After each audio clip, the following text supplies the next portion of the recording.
Assalamualaikum warahmatullahi wabarakatuh. Salam sejahtera, salam Malaysia Madani, salam pendidikan bermutu, insan terdidik, negara sejahtera. Hai semua, selamat datang ke podcast TV Arzai at PBKL. Bersama saya, Nurin Izzati membawakan sesi perkongsian yang penuh inspirasi di Pesta Buku Antarabangsa Kuala Lumpur. Pada hari ini, kita berbesar hati menjemput wakil daripada Bling Book, sebuah organisasi yang aktif dalam usaha pembangunan pendidikan dan tanggungjawab sosial korporat melalui pelbagai inisiatif bermanfaat kepada masyarakat. Bersama kita ialah pengarah CSR Bling Book untuk berkongsi tentang peranan beliau dalam membawa perubahan positif khususnya dalam dunia pendidikan, pembacaan dan pembangunan generasi masa hadapan. Jadi, selamat datang Puan Noraida Cik Mustafa. Apa khabar? Sama-sama. Terima kasih Cik Zati. Khabar baik, alhamdulillah. Baik.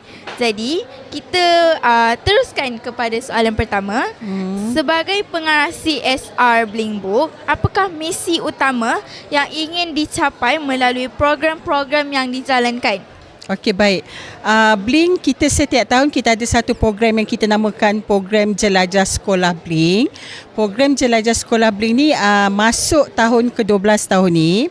Jadi memang kita buat setiap tahun untuk kemenjadian murid. Misi kita memang untuk kemenjadian murid. Di mana dalam program ini kita berikan kepada 1,500 buah sekolah setiap tahun, peruntukan setiap sekolah 1,000 dalam bentuk program dan juga sumbangan buku terus kepada pusat sumber. Program haruslah program yang ada dalam takwin lah. Seperti setiap tahun sekolah kan dia ada macam minggu pusat sumber, dia ada pelancaran nilam, hari kemerdekaan, program kem bisari solat. Jadi kita akan berikan kepada sekolah-sekolah yang terpilih. Sekolah-sekolah pada tahun ini dipilih oleh BSTP. Jadi 1,500 sekolah tu dia akan dapat panggilan dari kita dan pengetua atau guru besar boleh pilih panitia mana yang layak diberikan sumbangan tersebut. Maksudnya kalau pusat sumber yang layak, dia boleh buat program minggu pusat sumber lah dengan peruntukan yang ada. Apakah komponen dalam program tersebut? Kalau minggu pusat sumber tu kita akan tawarkan macam bengkel penulisan kreatif, sama ada melukis cerpen ke ataupun bengkel komik. Untuk PSS kita ada bengkel kewartawanan cilik. Itu antara program-program yang kita jalankan setiap tahun. Dan program-program ini sepenuhnya dibiayai oleh Bling di bawah program CSR.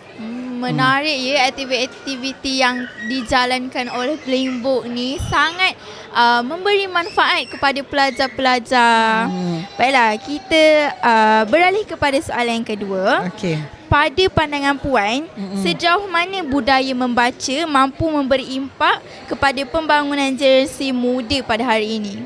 Okey, satu yang kita kena kenal pasti, generasi yang terkini, generasi sekarang, generasi Izzati, dia bukan lagi berpegang pada naskah fizikal, buku fizikal. Dia lebih kepada digital, e-book.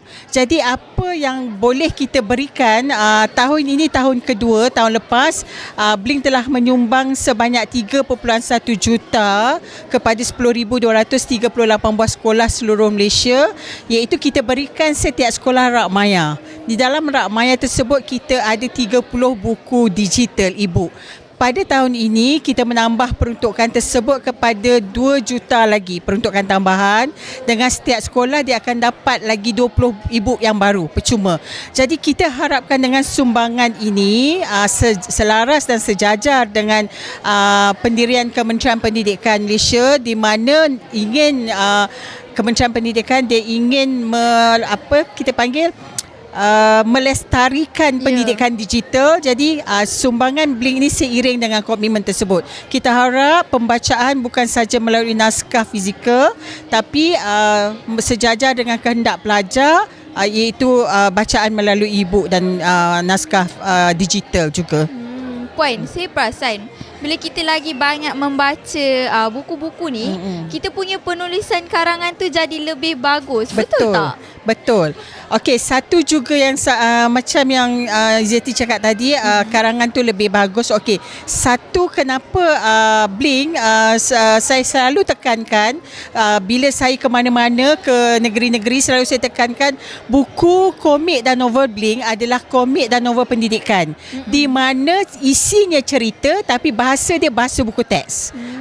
Jadi bila bahasa dia bahasa buku teks, secara tidak langsung karangan dan tata bahasa pelajar akan bertambah baik.